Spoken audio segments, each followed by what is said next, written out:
Hey, this is Dave DeCamp from antiwar.com. This is anti-war news for Thursday, September 19th, 2024.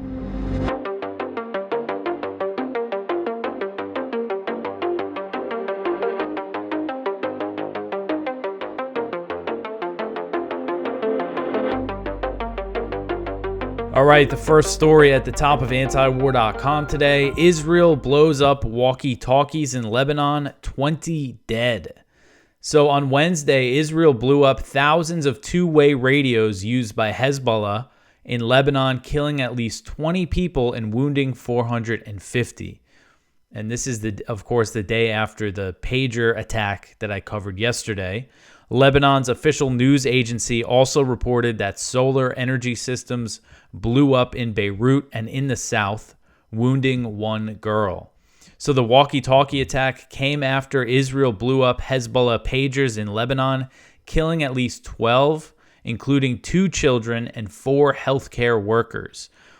So those 2 children I mentioned yesterday, that one was an 8-year-old girl. Actually, she was 9 years old. She was in 4th grade. We have some details about her in this story, but it also killed an 11-year-old boy. So 2 children killed and 4 healthcare workers. So that means at least half of the people killed were civilians. The pager attack also wounded around 2,800 people, and about 2/3 of them require surgery to their face, hands, or eyes, according to Lebanon's health minister. Really horrific injuries. A lot of people blinded. They lost fingers. People, because the pagers beeped right before they blew up, so people took them out and went to read them, and it blew up in a lot of people's faces. So back to Wednesday, these walkie-talkie blasts, at least one of them occurred during a funeral in Beirut, organized by Hezbollah for a person who died the day before, or for several people who died the day before. An eyewitness told CNN that the man whose device blew up at the funeral was covered in blood and had his hands blown off. So a funeral was also held on Wednesday for Fatima Abdullah, a 9-year-old girl who was killed in the pager attack on Tuesday. Fatima's aunt told the New York Times that she picked up her father's pager as it beeped to bring it to him, but then it exploded, mangling the 4th grader's face and covering the room in blood. And this is the attack, the terrorist attack that you see people celebrating, pro-Israel people, Ben Shapiro laughing about it, and civilians were killed, including this young girl. So a security source told Reuters that the walkie-talkies that exploded on Wednesday were purchased by Hezbollah 5 months ago, around the same time as the pagers. Images of the exploded walkie-talkies showed a label that says ICOM, which is a company based in Japan. Axios reported that the walkie-talkies were booby-trapped by Israeli intelligence before they reached Hezbollah. So the pagers that exploded on Tuesday were reportedly packed with explosives and a detonator before they reached Lebanon. So it must have been something similar with the two-way radios. And there's reports of other things exploding as well. I mentioned the solar energy systems. I don't have a clear picture if, the 20 people who were killed by the walkie-talkie explosion, if they were all Hezbollah militants or if some of them were civilians or other, civil workers or whatever. But things might become clearer tomorrow. But the hospitals are overwhelmed in southern Lebanon and in Beirut. So again, back to the pagers. I'm kind of jumping back and forth between the pagers and the walkie-talkies. I hope I'm not confusing people, but back to the pagers. As I mentioned yesterday, U.S. officials said that they were ordered from Gold Apollo, which is a company based in Taiwan. The company came out and said that these pagers were manufactured by another company called BAC Consulting, which has a license to use the Gold Apollo brand. And that company has an address in Hungary. Hungary is saying that the pagers were not made in the country, so we don't know exactly where they were made or what the story is there, but we might find out some more details about that. All right, so the next one here, Gallant says that Israel's focus has turned north for a new phase in the war. So Israeli Defense Minister Yoav Gallant said Wednesday that the focus of Israel's military operations was shifting to the north as part of a new phase in the war. And his comments came after Israel detonated thousands of pagers and walkie-talkies in Lebanon.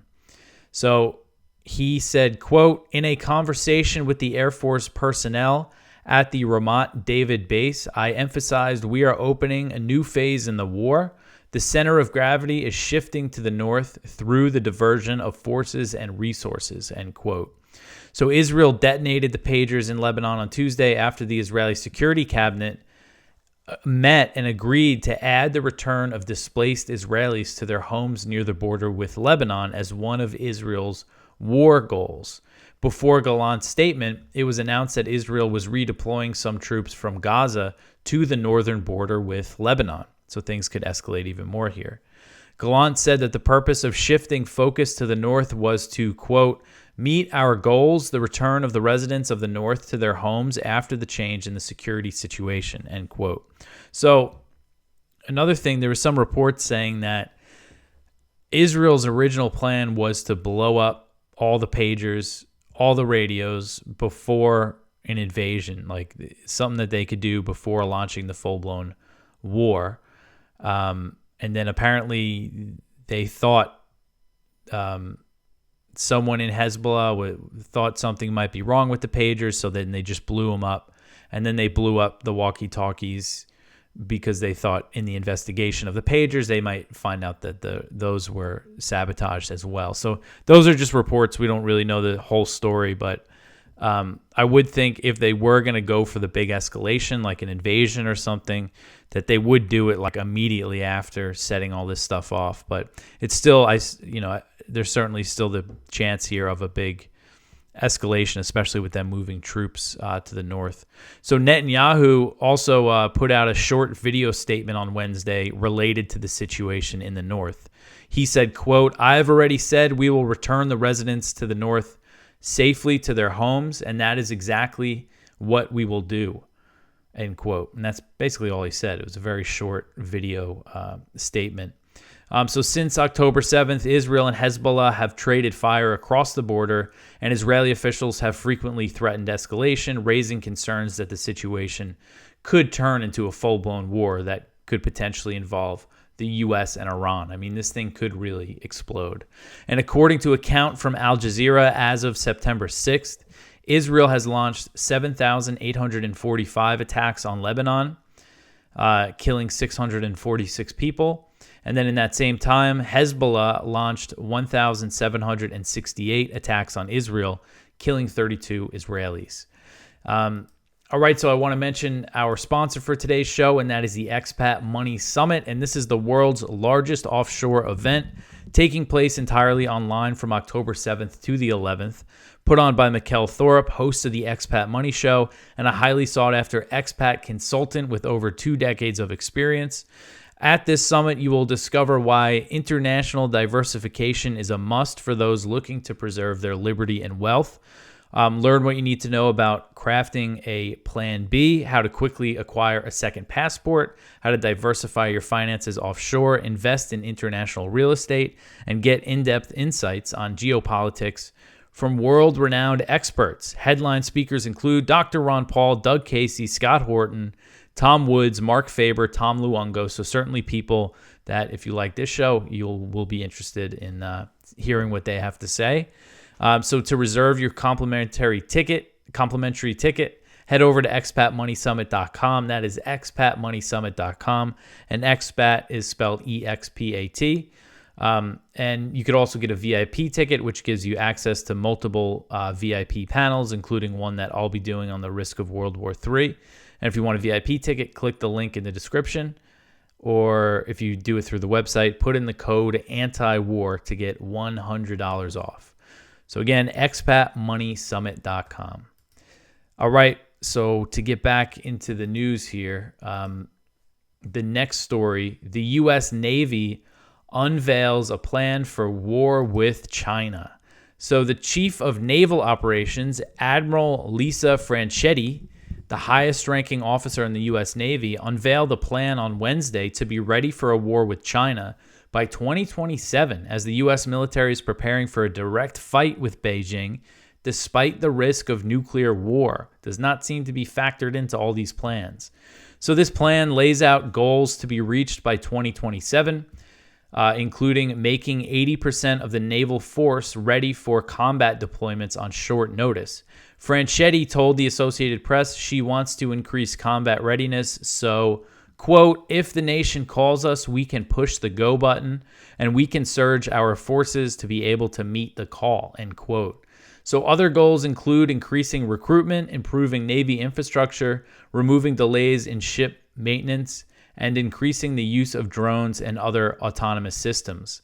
Franchetti said the U.S. is taking lessons from Ukraine's operations against Russia in the Black Sea and the U.S.'s new war against the Houthis in Yemen. U.S. Navy ships have battled the Houthis since January in what U.S. commanders have called the largest U.S. naval battle since World War II, but the campaign has failed to deter or stop Houthi attacks, so it's not going very well, and they're talking about fighting China now. So Franchetti said that she is focusing on getting ready for war with China by 2027 because that is, quote, the year that President Xi Jinping told his forces to be ready to invade Taiwan, end quote. So this is a claim that you always see from U.S. officials that 2027 is the year. By then, China is going to be ready to invade Taiwan. That is what she said, and I mean the president of China. But this is only based on claims from U.S. intelligence officials, from U.S. military officials, from the CIA. And there's no evidence that there's been a direct order from President Xi for his military to be ready for an invasion of Taiwan by 2025. Now, China does have ambitious goals for its military. It sets goals for certain years. But there is no evidence that this has been an explicit order. And earlier this year, Defense News had a report that said Xi raised this issue with President Biden when they met in San Francisco last year in November 2023. So this is a U.S. official recounting the meeting who said, quote, Xi basically said, look, I hear all these reports in the United States of how we're planning for military action in 2027 or 2035. There are no such plans. No one has talked to me about this, end quote. So it's interesting what he's saying there is that the Chinese president said, what are you guys talking about that we're planning military action? You've never discussed this with me. I mean, what's going on here?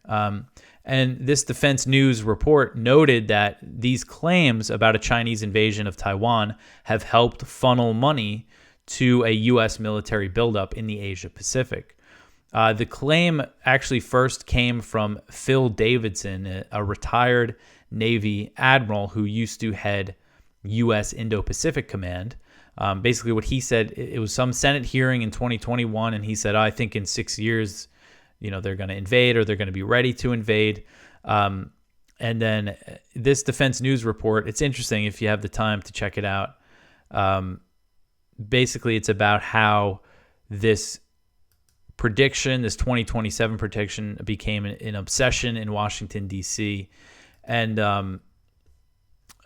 anyway, they call it the Davidson window after this admiral.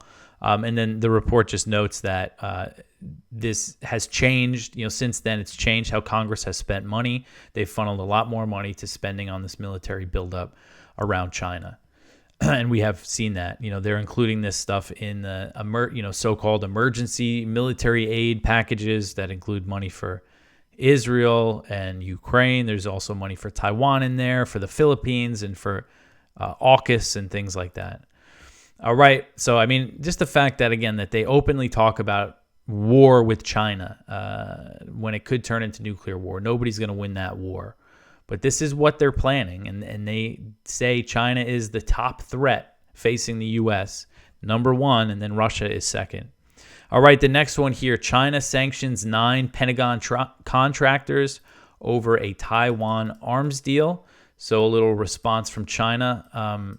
for some Taiwan's weapon sales. And they started doing this a couple years ago, like sanctioning U.S. companies in response to the U.S. sanctioning Chinese companies. So the Chinese Foreign Ministry announced sanctions Wednesday on 9 U.S. defense contractors in retaliation for Washington's approval of arms sales to Taiwan earlier this week. The Foreign Ministry spokesman said, quote, "Weapon sales by the United States to China's Taiwan region have seriously violated the One China principle, seriously infringed upon China's sovereignty and security interests, and damaged China-U.S. relations. China strongly condemns and firmly opposes this and has lodged solemn representations with the United States. The U.S. must immediately stop the dangerous trend of arming Taiwan, stop conniving and supporting Taiwan independence, and stop undermining peace and stability in the Taiwan Strait," end quote. And they sanctioned several U.S. companies, including the Sierra Nevada Corporation, Stick Rudder Enterprises, Cubic Corporation, S3 Aerospace, and a few others. And these are all companies that are military contractors for the Pentagon, who primarily specialize in aircraft modification and things like that. They're saying they're going to freeze their assets if they have any in China. And again, this is what the U.S. has been doing to a lot of Chinese companies. And the U.S. has also taken some pretty serious action when it comes to export controls and convinced other countries to do the same. So on Tuesday, the United States announced an approval of a $228 million return, repair, and reshipment package to Taiwan of spare parts and related equipment for F-16 fighter aircraft. All right, so the next one here, over to Gaza. Israel kills 20 more Palestinians in Gaza. So Gaza's health ministry said Wednesday that Israeli forces killed 20 Palestinians and injured 54 in the previous 24-hour period, bringing its death toll since October 7th to 41,272 and the number of wounded to 95,551. The ministry wrote on Telegram, quote, "The Israeli occupation committed 2 massacres against families in the Gaza Strip, resulting in 20 martyrs and 54 injuries arriving at hospitals during the past 24 hours, end quote. And then they also mentioned that there's still a number of victims under the rubble. Their numbers don't account for the people under the rubble. And I always mentioned that the previous estimates was that 10,000 people are missing under the rubble, but it could be higher. I really really don't know, have a sense of what it could be at this point. And Israeli attacks on Wednesday included a strike on the Ibn al-Hatham school in Gaza City's Shujaya neighborhood. The school was being used as a shelter for displaced Palestinians, and according to the news agency Wafa, at least 8 people were killed in the strike, including women and children. Israel claimed the school was a Hamas command and control center, but offered no evidence for the claim, which is what they always claim. Wafa also reported an Israeli strike hit a vehicle in Rafah, killing at least 2. And then also on Wednesday, the Israeli military announced that 4 of its soldiers were killed in Rafah in fighting a day earlier, which brings the total number of Israeli troops killed in the ground fighting in Gaza to 348. Earlier this week, Gaza's health ministry released the names of 34,344 Palestinians who have been killed by Israeli forces. That includes 11,355 children, and among those children, 710 infants who did not make it to their first birthday. So just complete horror. And it continues every day, and we're approaching the 1-year mark, and there's no sign of any sort of ceasefire or anything. All right, so the next one here, the UN General Assembly calls for an end to the Israeli occupation. So the UN General Assembly on Wednesday voted overwhelmingly in favor of a resolution calling for an end to Israel's occupation of the Palestinian territories. The resolution passed in a vote of 124 to 14, with 43 nations abstaining. The resolution affirmed an advisory opinion from the International Court of Justice that deemed the Israeli occupation of the West Bank, Gaza, and East Jerusalem to be illegal. The resolution sets a 12-month timeline for Israeli forces and settlers to leave the occupied territories. However, like the ICJ ruling, the resolution is not legally binding, and the UN has no way of enforcing it. Israel and the U.S., of course, were among the 14 countries that voted against the resolution. The other 12 countries were Hungary, the Czech Republic. Those were the only 2 European countries that voted against it. Argentina, Fiji, Malawi, Nauru, Micronesia, Paraguay, Papua New Guinea, Palau, Tonga, and Tuvalu. So about 6 little Pacific Island nations that voted against it. Mahmoud Abbas, the head of the Palestinian Authority, he welcomed the resolution and called for a Palestinian state. He said, quote, "The international consensus over this resolution renews the hopes of our Palestinian people who are facing a comprehensive aggression and genocide in Gaza and the West Bank, including Jerusalem, to achieve its aspirations of freedom and independence and establishing a Palestinian state with East Jerusalem as its capital," end quote. So the U.S., of course, said it was against this. They called it one-sided because it didn't mention Hamas. And this is a resolution. This is the U.S. has given Israel political cover at the UN Security Council, at the UN in general. Throughout this entire genocidal war that we've seen in Gaza. And the thing about the UN General Assembly is that they don't have the power to veto things. That they've vetoed a lot of resolutions for Israel at the Security Council. All right, so the next one here, Ukraine drone attack blows up an arms depot in Russia. So Ukraine launched another major drone barrage against targets inside Russia on Wednesday and hit a Russian military warehouse in the town of Toropets in the Tver Oblast, causing a massive explosion. So Toropets, which I might be pronouncing this town name wrong, Toropets. It's about 300 miles from the Ukrainian border and 250 miles northwest of the Russian capital of Moscow. A Ukrainian official speaking to the Associated Press said the attack was carried out by Ukraine's security service along with Ukrainian intelligence and special operations forces. The official claimed that the warehouse housed Iskander and Tochka U missiles, glide bombs, and artillery shells. If you see this video, I mean, this is a massive explosion. This is a video. I got this from Southfront. And it was from social media. You could hear people talking. It's a very big explosion here that occurred.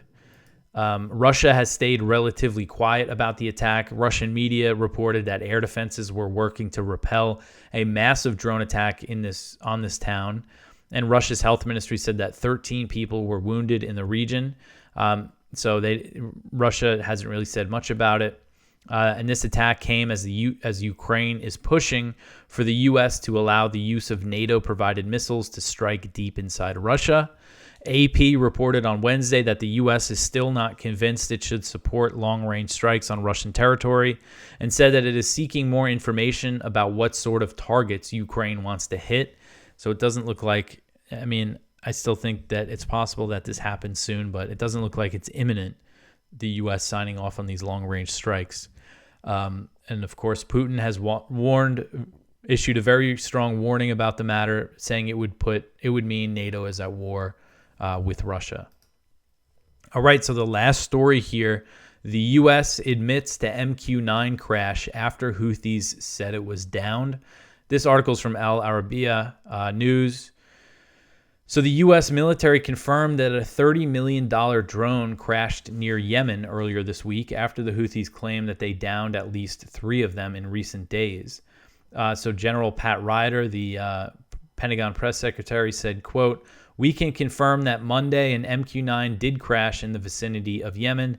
That is being investigated, but I don't have any additional details to share," end quote. So MQ-9s don't just, crash. I'm sure that the Houthis did down it. But they claimed Monday that they shot down 3 MQ-9s over the last week and at least 10 since the outbreak of the Gaza war and ensuing Houthi attacks on U.S. military assets in the region.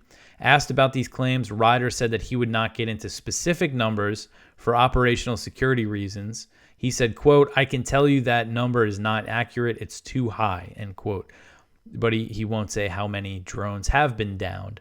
I know a lot of them earlier on, the Houthis released videos, and there was pictures of the wreckage in Yemen. I haven't seen that so much with the ones that happened lately, but they certainly have downed quite a few of these MQ-9 Reaper drones that cost $30 million. All right, so that is it for the news for today. Please go check out our viewpoints. One from Noah Landau: reject Netanyahu's vision of conquest and death, choose life. One from Ted Snyder: Ukraine at the crossroads. One from Ramsey Baroud: Abbas postponed democracy, so who speaks on behalf of the Palestinian people? One from Caitlin Johnstone: turning people into involuntary suicide bombers to fight terrorism, about the pager attack in Lebanon. And one from Daniel Larison: Israel terrorizes Lebanon. That's over at his Substack. So please go check all of that out. Go check out our blog. We have some other good stuff in there. And if you want to see some more stories, we have a big Lebanon section about different things about the attacks, and down here on this portion of the page is articles that we just linked to from kind of around the web. They're not all the best stories, but it's all good information for people. I know people get a lot of use out of this, but a lot of the sources are like Reuters or AP or whatever.